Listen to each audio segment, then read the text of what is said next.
Бәріңізге қайырлы күн. Бүгін өте дәмді әрі жеңіл, тез дайын болатын салат дайындаймыз. Ең алдымен қиярымызды, 2 дана қиярымызды осылай ұзынша етіп турап аламыз. Кеңдеу ыдысымызға саламыз. Келесі кезекте қатты сырымызды, ірімшігімізді ұзынша етіп турап алатын боламыз.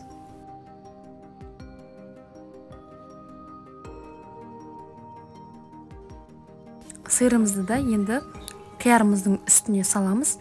Келесі кезекте бізге 2 дана жұмыртқа қажет болады. Піскен жұмыртқамызды осылай ұзынша етіп турап аламыз.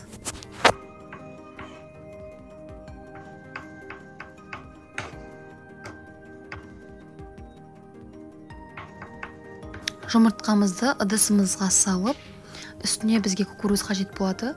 Кукуруздың 1 банкасын түгел салсаңыздар болады, немесе аздап салсаңыздар да болады. Енді бөлек ыдысқа бізге қаймағымызды салып аламыз. Оның үстіне сарымсағымызды, яғни чесногымызды үккіштің көмегімен өткізіп аламыз. Бізге 2 бас осындай сарымсақ қажет болады. Үккіштің көмегімен өткізіп үстіне саламыз. Дәміне қарай тұзымызды, бұрышымызды салып аламыз. Барлығын жақсылап араластырып, жаңа дайындап қойған құрамымыздың үстіне саламыз. Аздау болса тағы да 1 ас қасық қаймақ салсаңыздар болады. Барлығын жақсылап араластырып ұсынсаңыздар болады.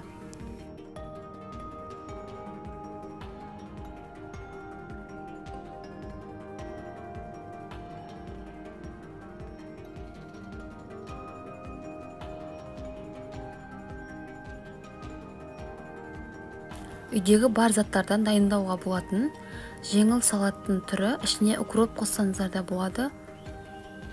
Өте дәмді болып шығады.